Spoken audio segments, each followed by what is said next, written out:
माधवपुर राज्य के माधवपुर गांव में भयंकर सूखा पड़ा हुआ था। गांव की धरती फट चुकी थी और कुएं सूख चुके थे। आदित्य नाम का एक किसान अपनी बंजर जमीन को चुपचाप देख रहा था। तभी गांव का व्यक्ति रामलाल वहां पहुंचा। ओ भैया आदित्य, कब तक सूखे खेत को देखते रहोगे? मुझे नहीं लगता कि अब हमारा गांव कभी हरा भरा हो पाएगा। यह सुनकर आदित्य ने निराश होकर आकाश की ओर देखा और गहरी सांस लेते हुए न जाने गांव वालों से या मुझसे ऐसी कौन सी गलती हो गई है जिसकी वजह से यह सूखा पड़ा हुआ है। अरे अब क्या कहूँ आदित्य, गांव वाले तो अब गांव छोड़ना चाहते हैं, लेकिन किसी के पास इतना धन भी नहीं बचा कि वह अपना घर छोड़कर दूसरे गांव में जाकर बस सके, जीवन यापन कर सके। अब तो लगता है कि जंगल में जाकर घास फूस पेड़ पत्ते यही खाकर गुजारा करना पड़ेगा। आदित्य की आंखों में आंसू आ गए। मुझसे मेरे गांव की गरीबी नहीं देखी जाती। जब भी कोई बच्चा पानी के लिए तड़पता है, मेरा दिल टूट जाता है, अंदर से हिल जाता हूं मैं समझ सकता हूं आदित्य, लेकिन पानी से ज्यादा इस समय हमारे गांव को अनाज की जरूरत है। पानी तो हम किसी जंगल में जाकर पी सकते हैं, लेकिन आखिर कब तक केवल पानी पीकर जीवित रह सकते हैं? सबसे महत्वपूर्ण अनाज है। आदित्य निराश होकर अपने घर लौट आया। घर पर आते ही उसकी पत्नी कमला उससे बोली, आखिर कब तक हमें सूखे गांव में रहना पड़ेगा? मुझे लगता है हमें ये गांव छोड़ देना चाहिए। अरे कमला, तो तुम्हें क्या लगता है कि मैं छोड़ना नहीं चाहता? परंतु क्या करूं, इस गांव में मेरा बचपन बीता है। इसी गांव की गलियों में मैंने अपने दोस्तों के साथ शामें बिताई हैं। इसी गांव में मैं बड़ा हुआ। अपने ही गांव के लोगों को छोड़कर कैसे भाग सकता हूं मैं? सोचो। बोल तो ऐसे रहे हो जैसे इस गांव के राजा महाराजा हो। अरे तुम क्यों नहीं समझते कि इस गांव की धरती ने अनाज उगाना बंद कर दिया है और दूसरे राज्य ने अब हमें भीख में अनाज देना भी बंद कर दिया है। कितनी बार कहा है तुमसे कि जाकर राजा वीर प्रताप सिंह से मदद मांगो, लेकिन मेरी बात तो कोई गांव वाला सुनता ही नहीं। हाँ, चिंता मत करो, मैं गंगा चाचा से इस बारे में बात करूंगा। अगले दिन आदित्य गंगा चाचा के पास गया।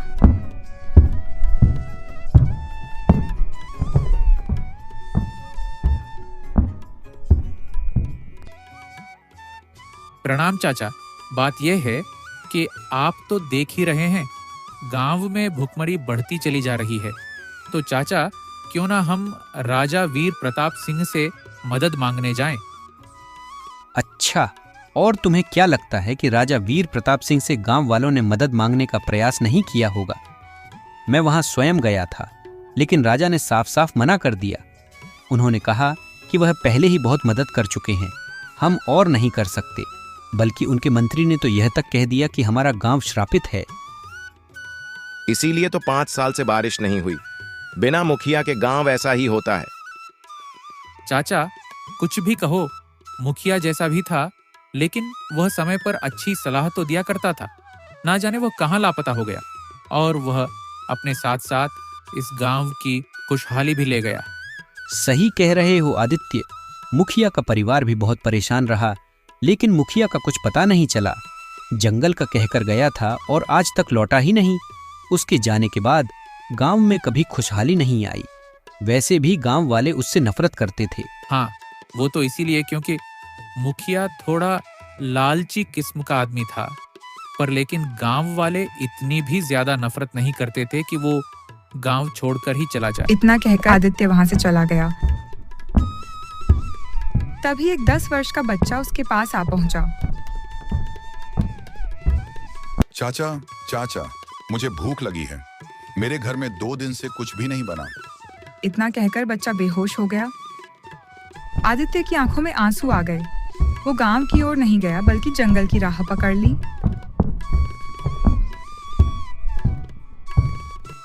एक पेड़ के नीचे बैठकर फूट फूट कर रोने लगा और आकाश की ओर देखकर बोला, हे भगवान, मुझसे मेरे गांव की गरीबी नहीं देखी जाती। भगवान, कुछ मदद करो। भगवान, कुछ मदद करो। समझ ले, तेरे भगवान ने सुन लिया। आदित्य चौंक गया। जैसे ही उसने ऊपर देखा, एक विशाल रहस्यमय पक्षी उसकी ओर देख रहा था। ओह हाँ, मुझे देखकर डरने की जरूरत नहीं है। आदित्य, कुछ देर पहले तुम भगवान से प्रार्थना कर रहे थे। तुम्हारी आंखों में गांव के लिए आंसू देखकर मुझे बहुत अच्छा लगा। लोग तो अपने लिए रोते हैं, जो दूसरों के लिए रोते हैं ना, वही सच्चे दिल वाले होते हैं। ऐसे लोग संसार में दुर्लभ होते हैं। आदित्य ने हिचकिचाते हुए पूछा। ठीक है, लेकिन कौन हो तुम? और तुम रहस्यमय पक्षी हो, फिर मनुष्य की भाषा में कैसे बात कर सकते हो? हाँ, तुम जरूर कोई तांत्रिक या तंत्र मंत्र करने वाले जीव हो, है ना? नहीं नहीं, ऐसा कुछ नहीं है। मुझे बस अपना मददगार समझो। आदित्य, समय आने पर तुम्हें सब पता चल जाएगा। आदित्य बुरी तरह से डर गया और डरते हुए भागता हुआ अपने घर की ओर लौट आया और हाँफता हुआ अपने घर पहुंच गया। उसके चेहरे पर डर साफ झलक रहा था। क्या हुआ आदित्य? ऐसे क्यों घबराए हुए हो? अरे कमला, क्या बताऊं? जंगल में एक पेड़ के नीचे बैठा हुआ मैं भगवान से पूछ रहा था कि यह मुसीबत क्यों है, क्यों हमारे लोग इतनी तकलीफ में हैं। तभी पता है क्या हुआ। तभी पेड़ पर बैठा एक रहस्यमय पक्षी मुझसे इंसानी आवाज में बात करने लगा। हे भगवान, क्या सच कह रहे हो? हाँ कमला, मैं सच कह रहा हूँ। कहीं तुम्हारा वहम तो नहीं था? अरे नहीं, मेरा कोई वहम नहीं है। मैंने उससे बात की है। पहले ही हम भूख, गरीबी और भूखमरी से परेशान हैं। ऊपर से गांव में पहले ही तरह तरह की अफवाहें उड़ रही हैं कि यह गांव शापित है, और अब जंगल का पक्षी भी इंसानी आवाज में बात करने लगा है। मैं तो कहती हूँ इस गांव को छोड़ देते हैं। क्या भरोसा, कल को कोई चीता भी इंसानी आवाज में बात करने लगे और हमें खा जाए। आदित्य कमला की बात सुनकर गहरी सोच में डूब गया। रहस्यमय पक्षी इंसानी भाषा में भला कैसे बोल सकता है? जरूर यह कोई बहुत बड़ा रहस्य है। अगले दिन आदित्य अपनी पत्नी कमला के साथ अपने सूखे खेत की ओर चला गया। कब तक इस बंजर जमीन को देखोगे? अब तुम्हारी किस्मत में हल चलाना नहीं लिखा। ऊपर वाले ने जैसे गांव पर रहमत बरसाना बंद कर दिया है। जैसे ही कमला का वाक्य पूरा हुआ, रंग बिरंगी किरणों के साथ वही रहस्यमय पक्षी वहां प्रकट हो गया। आदित्य एक बार फिर डर गया। अरे अरे, डर क्यों रहे हो? मुझे अपना दोस्त समझो और ऐसे बात करो। और दोस्त, क्या हालचाल है? मैं तुम्हारी मदद करना चाहता हूँ। मैं जानता हूँ कि तुम्हारे गांव में बारिश क्यों नहीं हो रही है। तुम्हारा गांव वाकई में एक श्राप की चपेट में है। क्या? ये क्या कह रहे हो तुम? मैं सच कह रहा हूँ, पर मेरी बात सुनो। कमला, तुम्हें यह नहीं दिखाई दे रहा, केवल तुम्हें दिखाई नहीं दे रहा आदित्य। यह रहस्यमय पक्षी केवल तुम्हें दिखाई देगा, क्योंकि तुम्हारा हृदय सोने की तरह शुद्ध है। इस गांव में ऐसा कोई और नहीं है। मैं बरसों से उस पेड़ पर बैठा, तुम्हारे जैसे किसी सच्चे इंसान की तलाश में। कमला बुरी तरह से डर गई और बोली, हे भगवान, अब इस गांव में और क्या क्या देखना पड़ेगा। इतना कहकर कमला बेहोश हो गई। आदित्य उसे उठाने ही वाला था। चिंता मत करो, कुछ देर में होश आ जाएगा। अब मेरी बात गौर से सुनो। इससे पहले कि श्राप पूरे गांव को निगल जाए, तुम्हें इस गांव को श्राप से मुक्त करवाना होगा, और मुझे भी। समझ गए? आदित्य ने गहरी सांस ली। परंतु श्राप कैसे दूर होगा? सुनो, तुम्हारे गांव में मुखिया के बाद गांव के लोग सबसे अधिक किसकी बात मानते हैं? आदित्य ने गहरी सोच में कहा, हमारे गांव में वैसे तो मुखिया वर्षों पहले लापता हो गया था। उसके बाद सबसे अधिक गंगा चाचा की बात मानी जाती है। मुखिया से बहुत अलग हैं, पर लोग उनकी सलाह भी मानते हैं। ठीक है, तुम्हें बहुत कुछ पता लगेगा। गंगा चाचा की सच्चाई जानना बहुत जरूरी है। बस नजर रखो। क्या इतना कहकर रहस्यमय पक्षी रंग बिरंगी किरणों में बदलकर गायब हो गया और कमला होश में आ गई। आदित्य ने उसे सहारा देकर घर ले आया। आदित्य ने पूरी घटना उसे बताई। मुझे तो रहस्यमय पक्षी की बातों में कोई सच्चाई छुपी लगती है।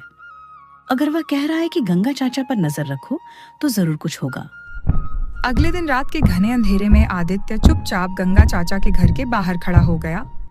अंदर गंगा चाचा अपनी पत्नी आरती से बात कर रहे थे।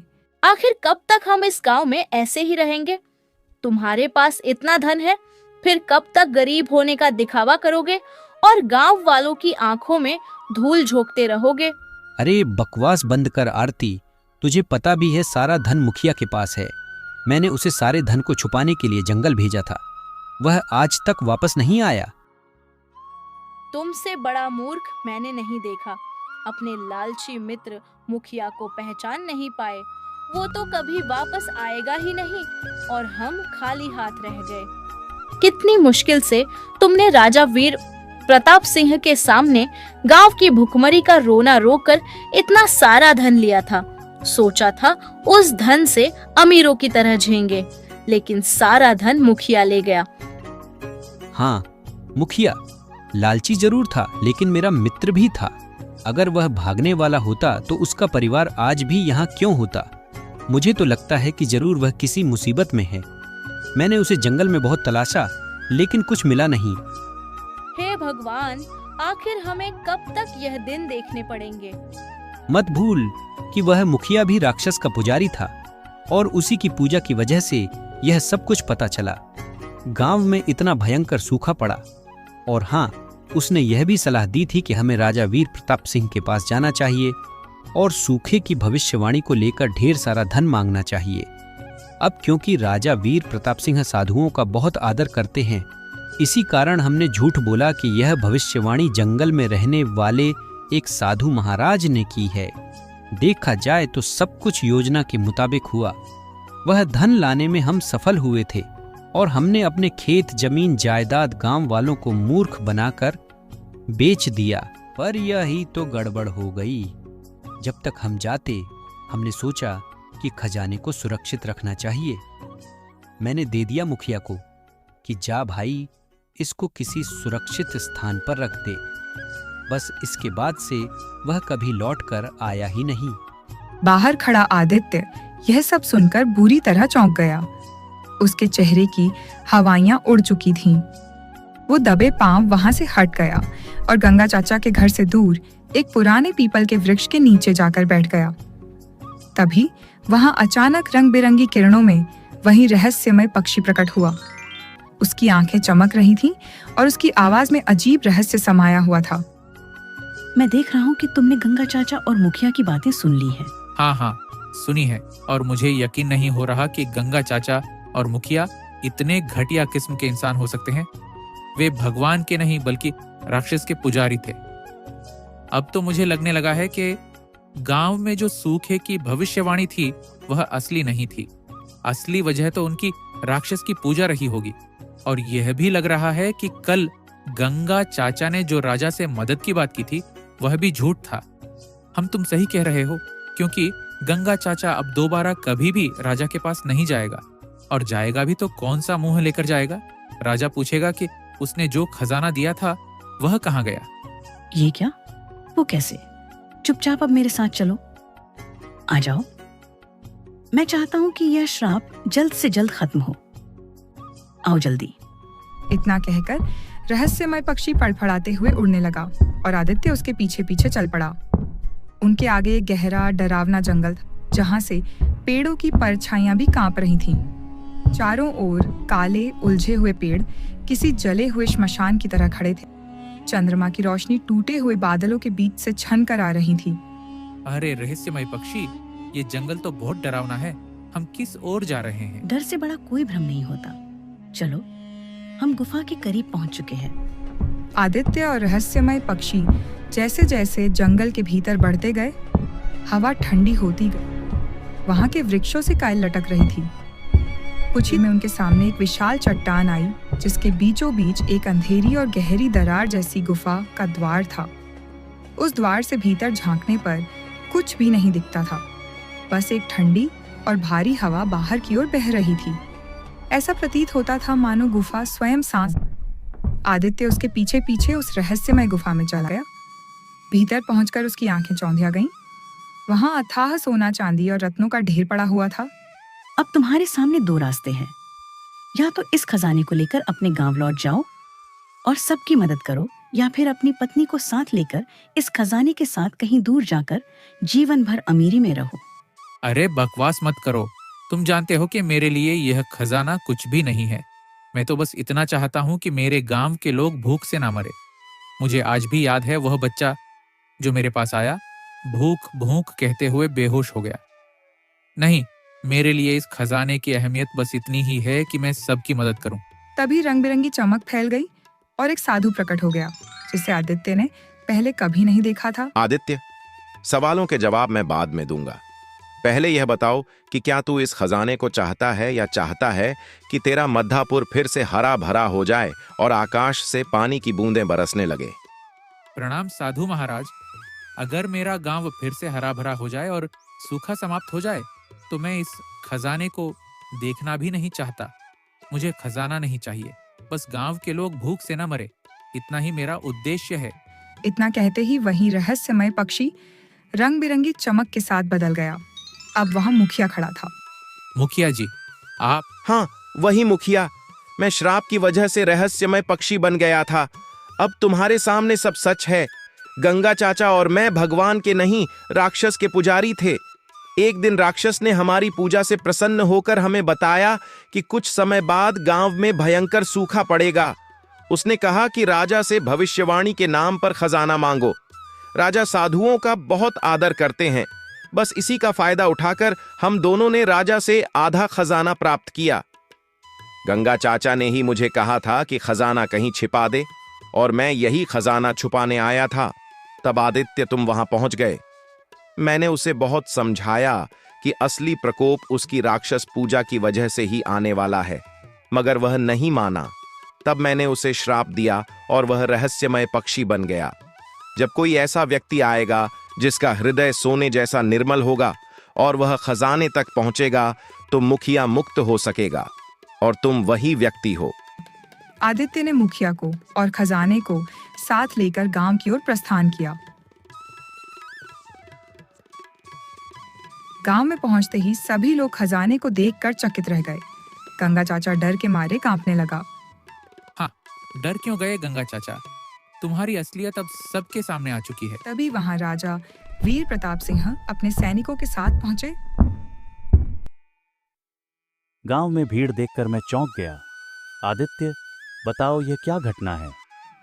आदित्य ने पूरी घटना विस्तार से बताई।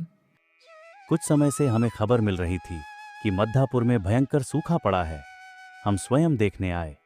यह जानकर हमें अत्यंत खेद है कि इस गांव में 2 लोग इतने पापी निकले। राजा वीर प्रताप सिंह ने सैनिकों से कहा, गंगा चाचा और मुखिया को बंदी बनाकर ले जाओ। अब यह खजाना आदित्य को सौंपो। मुझे आदित्य पर पूर्ण विश्वास है कि वह इसका उपयोग गांव वालों की भलाई के लिए ही करेगा। इतना कहकर राजा वीर प्रताप सिंह अपने सैनिकों के साथ गंगा चाचा और मुखिया को बंदी बनाकर ले गए। उनके जाते ही आकाश में बादल घिराए और घनघोर वर्षा होने लगी। खेत लहलहाने लगे, तालाब भर गए और मधापुर फिर से हरा भरा हो गया।